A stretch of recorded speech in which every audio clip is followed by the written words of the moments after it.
Bismillahirrahmanirrahim. Alhamdulillahi Rabbil Alamin. Wassalatu wassalamu ala rasulil amin. Wa ala alihi wa sahbihi ajma'in. Amma ba' Assalamualaikum warahmatullahi wabarakatuh. Alhamdulillah, tuan-tuan dan puan-puan, syukur kita hadirat Allah Subhanahu wa taala.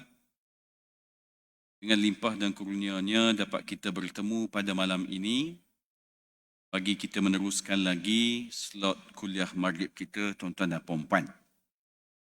Maka tanpa berlengah masa, kita pergi kepada tajuk pada malam ini, iaitulah kekangan pembahagian harta pusaka. Pada 2 hari lepas kita dah berbincang akan ada 3 pembahagian. Ada yang mengikut faraid, ada yang bahagi sama rata, dan ada yang mengikut persetujuan pakatan. Yang mana yang sana lebih, yang sini kurang dan sebagainya. Maka kesimpulan yang kita dapat adalah tiada masalah, yang penting semua ahli waris tahu tentang bahagian mereka, tahu tentang berapa yang sepatutnya mereka dapat, dan tahu tentang berapa banyak harta yang ditinggalkan oleh si mati, dan adanya persetujuan bersama. Maka dipersilakan. Maka pada malam ini, tuan-tuan dan puan, kita akan pergi kepada bentuk-bentuk kekangan pembahagian. Tuan-tuan jangan ingat membahagikan harta pusaka ini semudah ABC. Belum tentu. Kerana banyak yang terkandung di dalamnya kerana melibatkan manusia, kerana melibatkan agensi, kerana melibatkan nilaian, kerana melibatkan harta daripada atuk, nenek, moyang dan sebagainya. Baik. Maka pembahagian harta pusaka akan jadi mudah sekiranya semua waris yang berhak menerimanya berkumpul. Sebut berkumpul memang mudah, tapi nak mengumpulkan itu pun susah. Bertanya pada diri tuan-tuan dan puan-puan, bila kali terakhir kita buat family day? Sedangkan family day ini adalah satu program yang sangat bagus. Kerana silaturahim, berkenalan dan sebagainya akan ada di situ. Tetapi kalau kita tanya pada diri kita, tahun ni tak buat lagi. Tahun lepas buat, tahun ni tak buat. Kadang terpaksa skip kepada tahun hadapan. Maka dia akan jadi mudah bila mana semua waris yang berhak menerima harta pusaka itu berkumpul. Kemudian bila mana berkumpul, berbincang. Dan yang ketiga, iaitulah memberikan persetujuan. Kadang-kadang hanya boleh berkumpul. Masuk saja agenda kedua, berbincang, berbalah. Kadang-kadang boleh berkumpul, boleh berbincang. Bila time nak buat keputusan, berbalah. Jadi dia ada 3 step di situ. Maka cara yang paling mudah membahagikan harta pusaka adalah dengan membahagikan setiap harta mengikut kadar faraid seperti mana contoh pengiraan yang kita telah terang sebelum ini. Rupa-rupanya faraid juga jalan penyelesaian. Rupa-rupanya yang Allah Ta'ala telah turunkan ini kepada kita adalah yang terbaik. Tapi belum tentu lagi akan ada orang bersetuju dengan sistem itu. Siapakah yang akan bersetuju? Jawabnya hanya orang yang beriman kepada Allah sahaja. Dia akan ada sifat berlapang dada dan tunduk dengan hukum tadi. Tapi kalau tak ada keimanan yang sempurna, maka akan datang alasan-alasan lain. Contoh, aku yang jaga ayah, disebabkan aku perempuan, aku dapat 1 bahagian. Kau tak jaga pun, engkau lelaki, tapi kau dapat 2 bahagian. Haprak sungguh, dia guna ayat itu. Berbalah ke tidak? Berbalah. Dia tahu tak tentang faraid? Tahu. Tetapi dia tidak beriman sepenuhnya kepada Allah Ta'ala, maka datanglah alasan-alasan tadi. Kenapa? Sebab dia memikirkan segala jasa, usaha, budi, bakti dia jaga ayah sehingga mati tadi ni, dia menganggapnya membalasnya adalah harta tersebut. Sedangkan yang membalasnya apa dia? Allah Subhanahu wa ta'ala. Sebab itu jangan bersedih ya tuan-tuan dan puan-puan.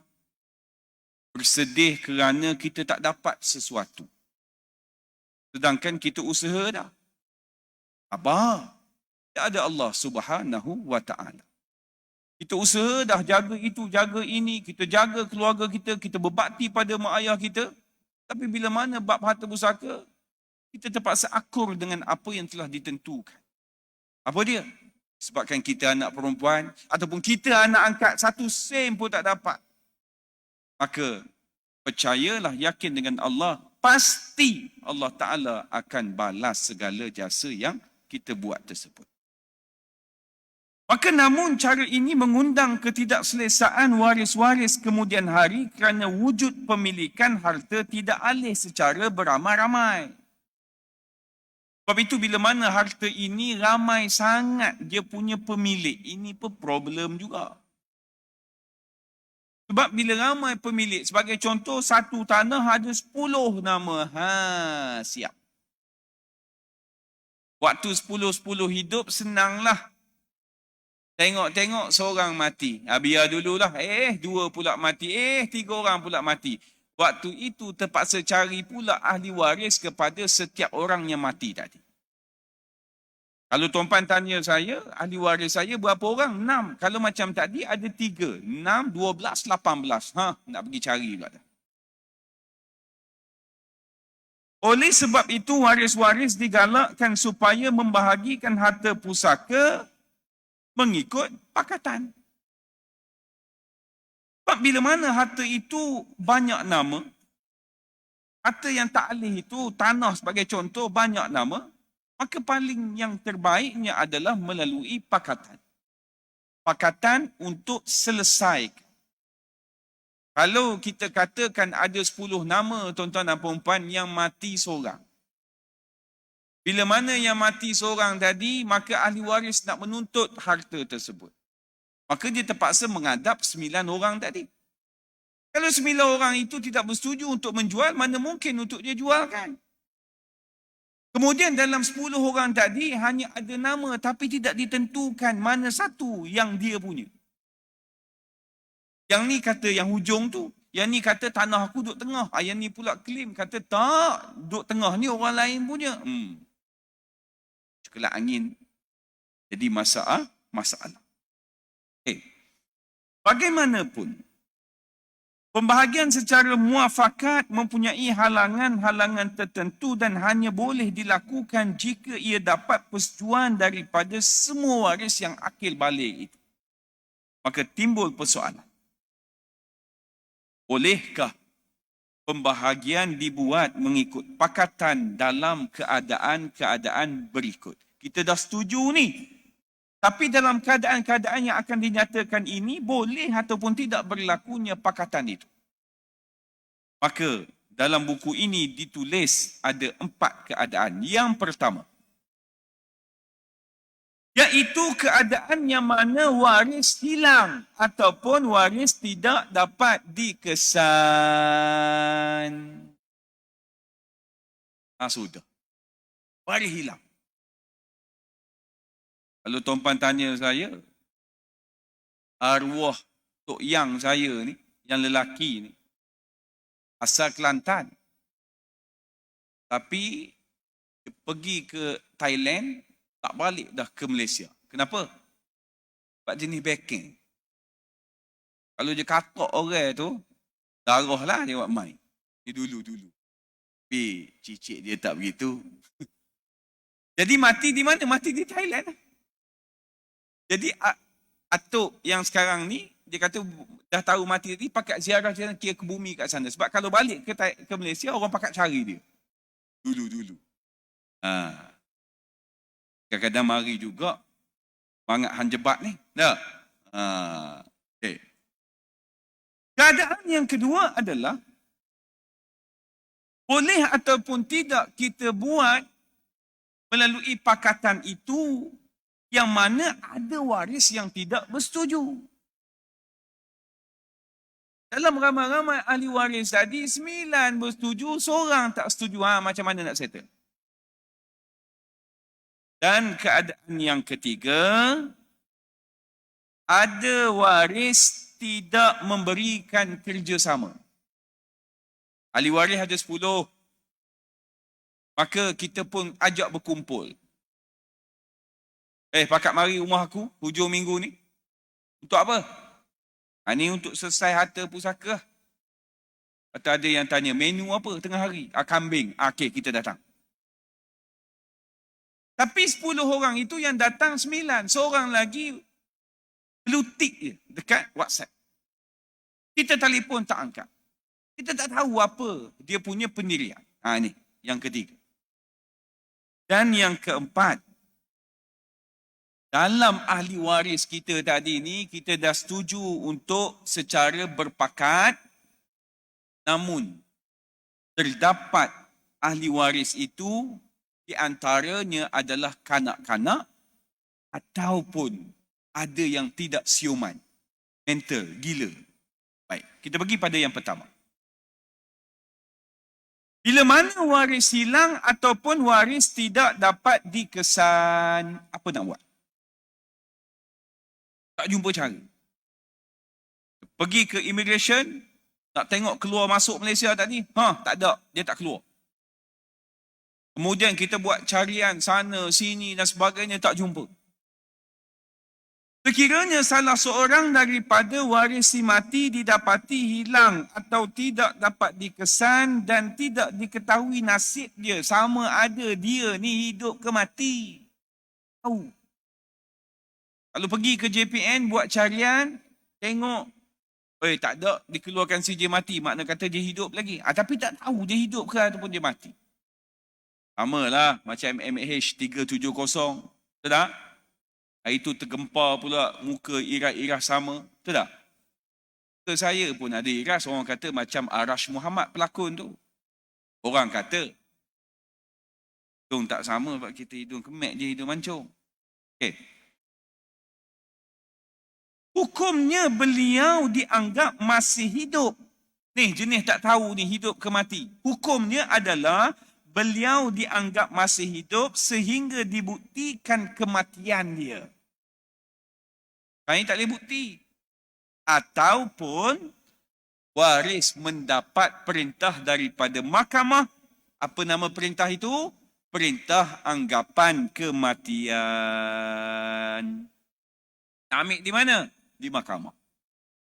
Kita di Malaysia, kita dua mahkamah. Kita ada mahkamah sivil dan kita ada mahkamah syariah.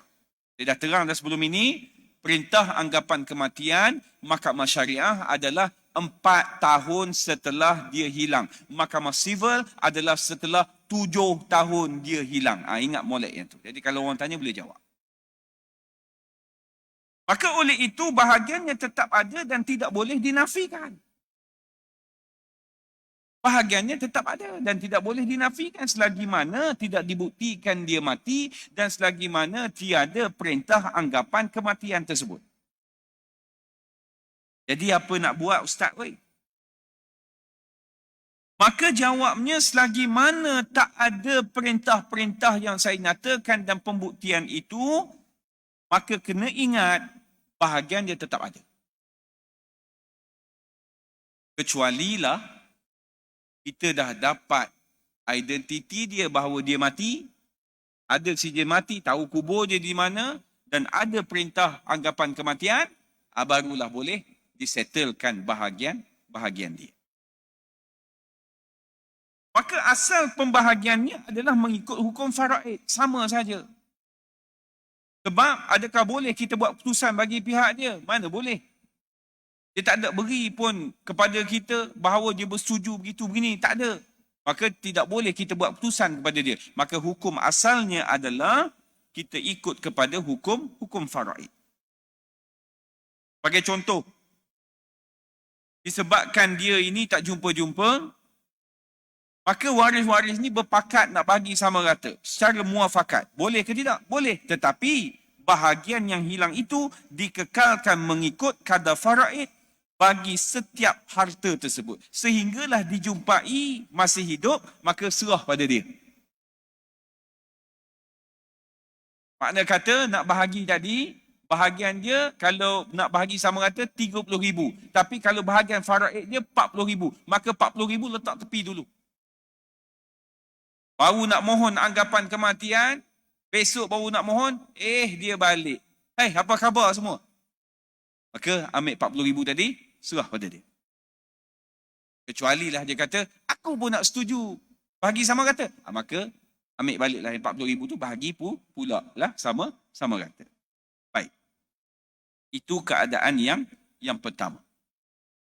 Tapi kalau tuan-puan tanya saya, bab ini tuan-puan kena tahulah.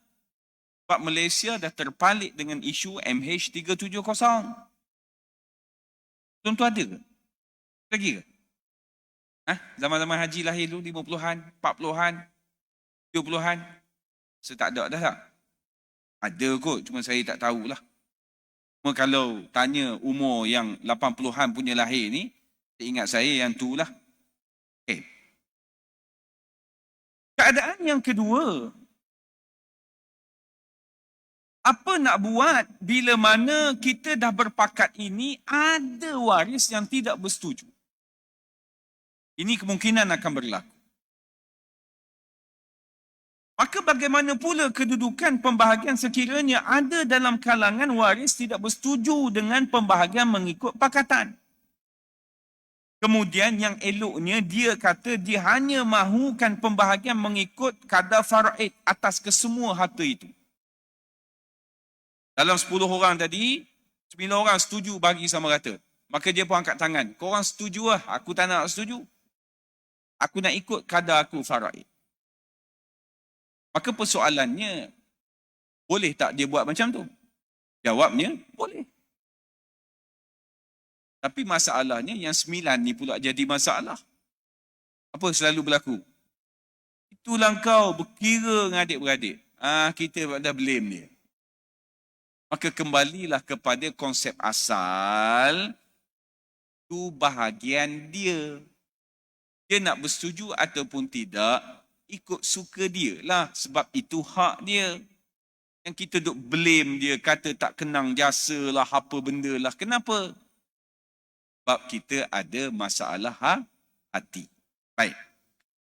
Maka pembahagian mengikut pakatan masih boleh dijalankan dan bahagian waris yang tidak bersetuju itu dikekalkan kepada dia. Pulang pada dia. Sebagai contoh kan, kalau bahagi sama rata setiap orang akan dapat 50,000. Tapi kalau ikut faraid, yang tak setuju tadi akan dapat 40,000. Ni main otak tak cerdik tadi. Maka kita kata, takkan kau nak ambil faraid sedangkan bahagi sama rata kau dapat 50,000. Kalau ikut faraid kau dapat 40,000. Tak kira, aku nak faraid juga. Dia jenis begini kot. Nak buat apa jenis begini? Orang kali dia pening. Palat dahi dia 2 kali, orang kali okey lah kot. Jadi, biar pada dia. Jangan paksa dia. Tapi jangan ada di kalangan kita yang menyatakan bila mana ada yang bersetuju, kita kata tak boleh. Mana boleh bagi sama rata? Kena ikut faraid. Tak boleh bawa ajaran pelik begini. Faraid itu adalah hukum asal. Boleh tak kita tak nak ikut faraid, kita nak bagi sama rata? Boleh. Seperti mana yang saya jelaskan pada kelas 2 hari lepas. Disandarkan kepada konsep taharus. Pegang situ. Jadi boleh. Sebab kadang-kadang ada orang tanya, dia kata tak berdosa ke Ustaz? Yalah, tak apalah. Maybe dia tak sampai lagi ke pemahaman itu. Dia jawabnya tidak. Dengan syarat apa dia? Diterangkan kepada ahli waris berapa harta si mati. Diterangkan pada ahli waris berapa sepatutnya dia dapat mengikut pembahagian faraid. Yang ketiga, semua ahli waris bersetuju. Siapa tak setuju, maka serah bahagian dia. Sebagai contoh, ada harta 100,000. Yang tak setuju tadi bahagian dia 30,000. Dah serah pada dia. Baki berapa? 70,000. Maka 70,000 bahagi sama rata. Mudah je sistem ini. Jangan payahkan, tuan-tuan dan puan. Baik. Kemudian tuan-tuan dan puan, kita pergi kepada yang ketiga. Bagaimanakah bila mana keadaan berlaku ada waris yang tidak memberikan kerjasama? Yang ketiga ni banyak berlaku. Telefon tak angkat. WhatsApp tak reply. Pergi ke rumah kunci pintu. Padahal kipas duk biuk dalam rumah tu. Air senyap gitu. Kemudian kita cross je kat mana-mana, jumpa, tanya. Dia tak nak bercakap, cerita bab lain. Kenapa selalu jadi begini? Selalu jadi begini yang saya lihat adalah sakit hati tentang kisah sebelum ini. Ini banyak berlaku. Kadang-kadang sakit hati itu berkaitan dengan perkara-perkara yang tidak sahih. Sebab itu jangan ada di kalangan kita ahli keluarga ini membawa perkara yang tidak sahih. Sebab dia akan merugikan. Sebagai contoh, kita bercerita pada anak kita bahawasanya adik-beradik mak ni, nama sekian-sekian ni, dulu dia ambil harta. Dia tak tinggal langsung kepada kami. Kami dapat sikit saja. Dia bawa cerita pemahaman ini. Sedangkan benda itu dah selesai. Barangkali perkara itu berdasarkan kepada hukum. Memang dapat sikit sebab mak perempuan. Contoh. Saya nak naturalkan balik, nak positif. Barangkali begitu. Sebab itu bila kita terima satu berita, tuan-tuan dan puan-puan kena siasat. Jangan percaya bulat-bulat. Kadang-kadang orang bercerita tentang A. Tuan-puan cuba buat andaian lain. Barangkali begitu kot, tu yang jadi begitu. Dengan nada begitu. Jangan bila mana orang bercakap, kita pun telan betul-betul. Ini bahaya. Sama juga, saya di mahkamah kadang-kadang kes orang berebut anak. Kepala ni bab berebut anak ni. Kadang-kadang kita tanya, kenapa puan nak tuntut hak jagaan? Saya paling layak. Bekas suami saya tak yakin dia boleh jaga anak saya. Oh, gitu. Saya tanya pula suami dia. Kenapa nak jaga anak? Saya. Kenapa tak bagi isteri jaga?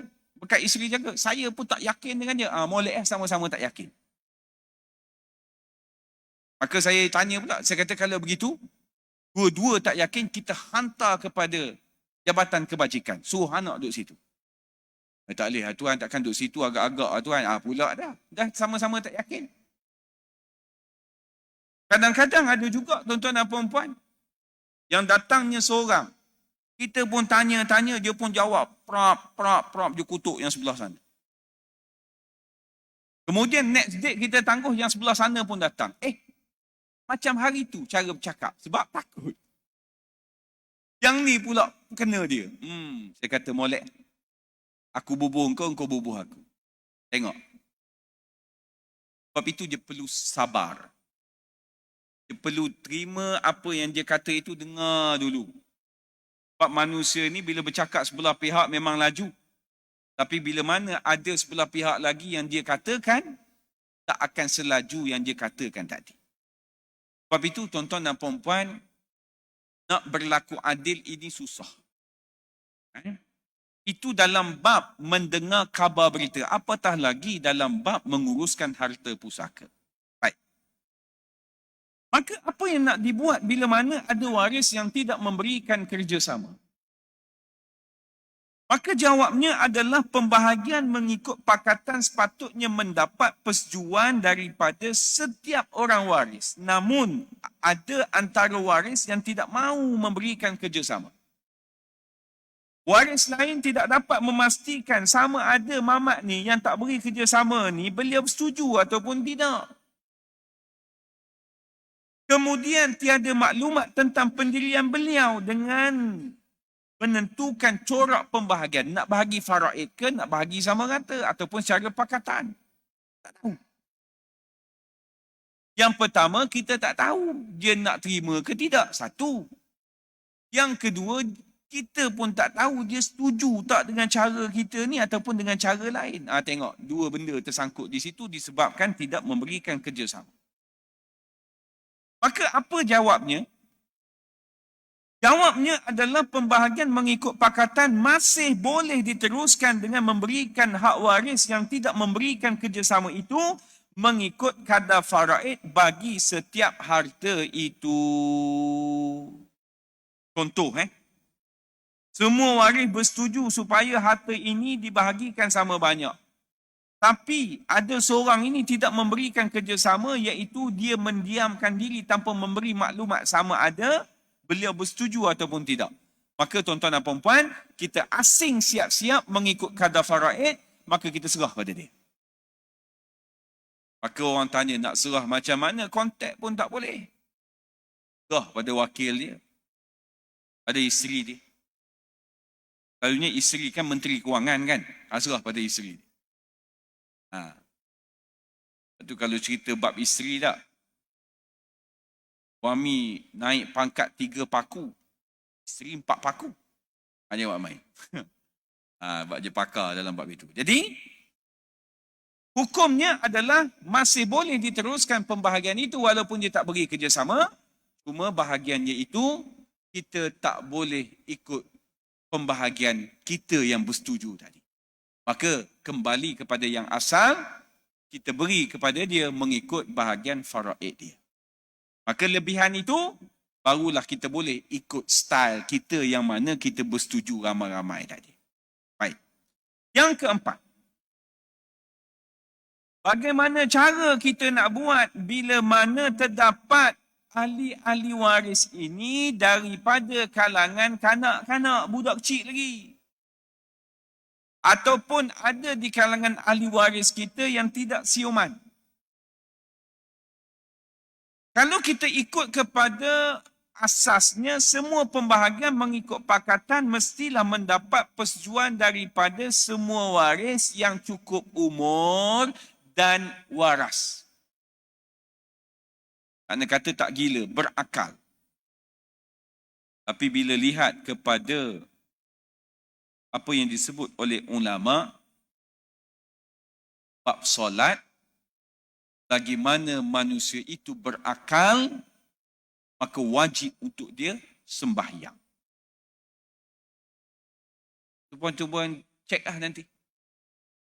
Tuan cek di hospital. Tuan pergi melawat kawan-kawan, mak ayah tanya, dah semayang ke belum? Sebab kadang-kadang ada orang buat-buat lupa. Kadang-kadang ada orang buat-buat tak tahu. Kadang-kadang dia sendiri pun tak tahu. Disebabkan kaki dia berbungkus, maka dia tak perlu solat. Banyak cantik. Sebab asasnya bab solat ini kena tanya dia, awak berakal ke tidak? Tapi janganlah tanya dia, awak berakal ke tidak? Marah pula. Nak bagi tahu, selagi mana manusia itu berakal, maka wajib dia sembahyang. Habis itu dia cedera tangan, wajib. Habis itu dia tak boleh bangun, wajib. Habis itu dia tak boleh mengiring, wajib. Dia koma ustaz, ni. Tapi dia sedar balik, qada balik. Selagi mana dia berakal. Habis itu orang yang tak semayang, berakal ke tidak dia? Barangkali dia meletakkan dirinya seperti mana orang yang tidak berakal. Sampai tahap begitu dah. Sebab itu bab solat ni tuan-tuan dan puan-puan, tuan-puan kerahlah tuan-tuan dan puan punya bala tentera di rumah tu. Anak isteri. Kadang-kadang saya faham, ada orang waktu muda, dia tak berapa strict dalam bab ini kepada anak-anak. Sebab dia pun dulu barangkali terbengkalai sekejap. Jadi bila mana dia dah tua, dia duduk dengar orang ceramah sini sana, dia okey dah, dia duduk teringat ke anak dia. Tiat sangat. Ini pesan saya. Tuan-tuan sebut hari-hari setiap kali jumpa. Sebut. Biarlah dia menyampah dengan kita sekalipun. Tuan-tuan buat dengan cara apa sekalipun. Supaya bila mana ditanya kelak, tuan-tuan dan puan ada jawapan. Sebab tuan-puan kena ingat, Ya ayyuhallazina amanu ku anfusakum wa ahlikum nara. Allah Ta'ala sebut, hai orang beriman, peliharalah diri kamu dan ahli keluarga kamu daripada neraka Jahannam yang bahan bakarannya daripada manusia dan batu berhala. Dan neraka ini dikawal oleh para malaikat yang keras, kasar layanannya. Malaikat ini taat kepada Allah dan sama sekali tidak melakukan apa-apa yang tidak bercanggah dengan apa yang Allah Ta'ala suruh. Daripada ayat ini, tuan-tuan perasan ataupun tidak, dia suruh pelihara diri kita dan ahli keluarga kita. Makna kata, kalau kita sebagai ayah, kita tak tegur anak-anak kita, tunggu, bimbang-bimbang dengan kita-kita sekali pun dicampakkan oleh Allah Ta'ala kerana tidak tegur akan zuriat keturunan kita. Maka buat. Sampai berbuih mulut, sampai tuan-tuan dan puan mati. Tu kena pegang betul-betul. Okay. Maka bila mana sekiranya terdapat waris yang belum cukup umur, ada waris yang tidak siuman, pembahagian mengikut pakatan masih boleh dilakukan dengan dua syarat. Ada dua syarat. Syarat yang pertama adalah mestilah mendapat persetujuan daripada penjaga ataupun wali kanak-kanak itu ataupun waris kepada orang yang tidak siuman itu. Mesti dapat persetujuan dia. Kalau bahasa undang-undangnya ad litem, iaitu penjaga kepada orang ini. Yang kedua, syarat yang kedua, mestilah bahagian waris yang dijaga ni, yang budak-budak tadi, yang tidak siuman itu, hendaklah tidak kurang daripada kadar yang sepatutnya diperolehi mengikut hukum faraid. Ini yang kedua penting ni. Sebab itu nak jadi penjaga kena cerdik, kena bijak. Apa maksud dia? Maksudnya begini. Bila mana nak bahagi secara pakatan, penjaga tadi kena tengok. Budak ni, ataupun orang yang tidak siuman ni, antara nilaian amount bahagi mengikut pakatan dengan faraid, siapa banyak? Maka tengok-tengok yang pakatan. Maka dia kena bersetuju dan memilih yang bahagian pakatan itu kepada budak ini. Jangan je buat keras kepala. Tak boleh. Kena ikut faraid. Buat tak cerdik begitu. Tengok faraid lebih rendah daripada pakatan tadi. Sebab itu jadi penjaga ni kena cerdik. Ni kita duduk ikut begitu. Kena tengok. Okey, bentangkan kepada aku nak tengok ni. Antara mengikut pakatan nilaiannya dengan bahagian faraid ni, mana banyak? Faraid. Kena beri pada dia. Habis tu kita nak cara pakatan. Maka kita bagi cara pakatan. Kemudian bila mana tengok yang pakatan ni adalah lebih banyak dia akan dapat. Maka setuju cara pakatan. Selesai. Tapi bila sebut bab penjaga ini, hati-hati ya. Hakim-hakim di mahkamah selalu buat pesanan. Di mana ada permohonan, hakim akan sebut harta dia ini adalah milik dia. Puan, kalau guna hartanya mestilah untuk dia. Puan jangan makan walaupun sesin pun masuk dalam mulut. Kenapa? Sebab harta itu adalah harta anak yang yatim. Tuan-puan jangan cuba-cuba untuk buat. Tuan-puan jangan buat satu kaedah. Alah, sikit je pun. Lebih baik kalau tuan-puan mampu. Tuan-puan jangan kacau duit dia. Guna duit tuan-tuan dan puan-puan. Kalau mampulah. Kalau tak mampu, ambil lah. Ambil untuk belanja dia. Tapi kalau kita mampu, tak payah sentuh. Dan yakin dan percayalah, yang pakai duit kita itu bukannya tindakan yang sia-sia. Kerana apa? Sebab kita menanggung, menjaga kebajikan anak itu. Maka pahalanya cukup besar. Baik. Maka daripada apa yang kita sembang pada malam ini, tuan-tuan dan puan, yang kita bincang pada malam ini, kekangan-kekangan pembahagian ini dia akan ada 4 keadaan ini. Kekangan untuk kita bahagi sama rata. Dah cantik dah nak bagi sama rata, tiba-tiba ada 4 situasi ini, maka keempat-empat situasi ini masih boleh diteruskan dengan pembahagian secara pakatan, bahagi sama rata dan sebagainya. Tetapi, mestilah mengikut syarat-syarat yang saya telah nyatakan tadi. Sebab itu, tuan-tuan dan puan-puan yang dirahmati Allah sekalian, kita dah belajar di masjid ini, setiap kali saya ceramah, saya yakin dan percaya tuan-tuan dan puan-puan faham. Tetapi cumanya saya bimbang bila mana tuan-tuan dan puan-puan faham malam ini tetapi tidak dipraktikkan, maka tuan-puan akan lupa. Bila mana lupa, tuan-puan pemahaman itu akan ada lagi ke tidak? Tak ada dah. Sebab tuan-puan berakhir dengan kelupaan. Bila mana saya berceramah di masjid, kuliah subuh, kuliah maghrib dan sebagainya, saya tidak pernah langsung menegur orang menulis ke, tak tulis ke, nak taip ke, tak nak taip ke, nak rakam ke, saya tak kisah pun. Sebab konsep kita bila mana kuliah subuh, kuliah maghrib ni, dia bukan secara kelas, betul tak? Kelas tu kita buat kat sana, ada meja masing-masing, ada nota, itu cerita lain. Saya nak katakan, kalau di meja penceramah, mujur mereka datang. Besar rahmat dah ni boleh duduk ni. Walaupun tak fokus lalu, celah-celah telinga pun besar rahmat dah pada saya. Betul saya cakap ni. Kadang-kadang yang datang ini pun dia tengok jadual. Ustaz mana yang dia minat? Sila buat. Tak ada masalah.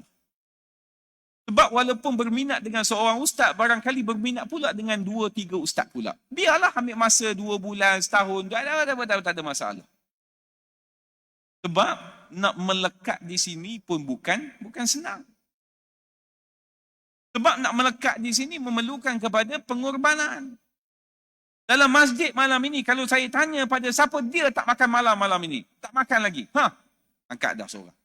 Sebab dia tak makan malam, waktu body slim. Siapa dia malam ini yang terpaksa menangguhkan perjalanannya ke Aeon Nilai? Siapa dia malam ini yang terpaksa menangguhkan order ikan siakat steam limau? Ada. Maka saya ucap tahniah. Sebab dia nak dengar. Kadang-kadang saya ceramah tuan-tuan di satu tempat. Di dalam ruang solat, dia dengar. Luar sana ada grup lain pula ulas yang saya ceramah. Silakan, tak apa. Itu pun besar rahmat sebab nak tarik orang. Kalau kita dengan cara kasar, saya takut orang tak boleh terima, betul tak Haji? Jadi makin jauh je lah ustaz ni kata kat aku. Jadi pendekatan masing-masing. Lepas tu saya tak pernah marah. Apa nak baring kat belakang ke, nak bersila ke, terpulang. Asalkan ada adab dan sebagainya, ahlan wa sahlan. Itu saja. Sebab nak menyampaikan ini, saya sampaikan. Tapi nak sampai pada orang lain yang tidak datang di masjid, siapa? Tuan-tuan dan puan-puan. Maka, tipsnya adalah saya mohon sangat-sangat pada tuan-tuan dan puan-puan, apa yang saya ajar, tolong sampai pada orang lain. Tak payah pergi jauh, isteri anak, dalam WhatsApp group bubuh je. Kemudian bila mana ada orang tanya berkaitan dengan isu-isu, dan tuan-tuan puan teringat apa yang saya bincangkan dengan tuan-tuan puan, cuba sampaikan sekadar yang tuan-tuan puan mampu. Insya-Allah kita dah tak lupa. Sebab benda ini kena praktis. Dan saya pun bukan pergi pada tajuk-tajuk yang besar, saya ambil yang sikit-sikit dan point by point. Jadi tuan-tuan pun tak adalah serabut sangat. Kalau saya bawa benda berat, saya risau tuan-tuan dan puan-puan, ini dengar ceramah saya. Tak mau. Jadi kita buat yang ringan-ringan saja. Walaupun ringan, sampai, padat, tepat. Tu, pegang situ. Cumanya, saya pernah terfikir dan saya pernah buat pengiraan. Ada whiteboard. Tak berjaya lagi setakat ni. Dalam sekali, aku yang tanya, aku yang jawab. Tak berjaya. Sebab itu saya cari kaedah bagaimana aku nak memahamkan orang, paling tidak menarik minat orang. Maka saya pergi pada tajuk-tajuk tadi. Terpaksa cari banyak buku, sebab kalau satu buku dia hanya begitu saja. Kalau banyak buku dia akan pergi lebih lagi. Jadi kita ambil poin-poin penting supaya orang faham. Oh, rupanya boleh bahagi sama rata dengan syarat begini. Aku ingatkan mesti bagi faraid. Kau tak ikut faraid, kau berdosa. Tengok dia dah pandai dah. Kemudian ada orang yang telah merangka kehidupan dia. Merancang akan apa bakal berlaku. Dia dah tengok dah. Andai kata dia mati tadi, siapakah ahli waris dia? Rupa-rupanya akan pergi pada orang lain pula ni. Dahlah bini aku tak kerja, aku kena buat sesuatu ni. Maka dia pun start belajar apa itu hibah, apa itu wasiat. Dia nak secure isteri dia tadi. Kan nak suruh dapat pada isteri dia semua. Nak secure sebab isteri tak kerja. Sekurang-kurangnya ada rumah, tak perlu bayar dah nanti. Tengok. Ini yang kita nak. Dan yang paling penting, kita cuba kurangkan ataupun hapuskan terus perbalahan bab harta pusaka yang menjadi-jadi sejak dulu lagi. Sejak dulu. Berapa ramai yang putus silaturahim, tak kenal abang, tak kenal adik disebabkan harta pusaka. Kita cuba slow-slow buang dan kita hapuskan terus. Jadi sekadar itu saja tuan-tuan dan puan-puan. Kita berjumpa pada bulan hadapan dan kena ingat hari Isnin ini cuti. Selamat bercuti lah. Saya bertolak pukul 6.40. 7.30 baru sampai sini. Kali semayang kat luar. Kata lambat ni, jam jalan kan orang nak balik kan. Okey, sekadar itu saja. Mohon maaf sepanjang ceramah saya. Wabillahi taufiq wa hidayah. Assalamualaikum warahmatullahi wabarakatuh.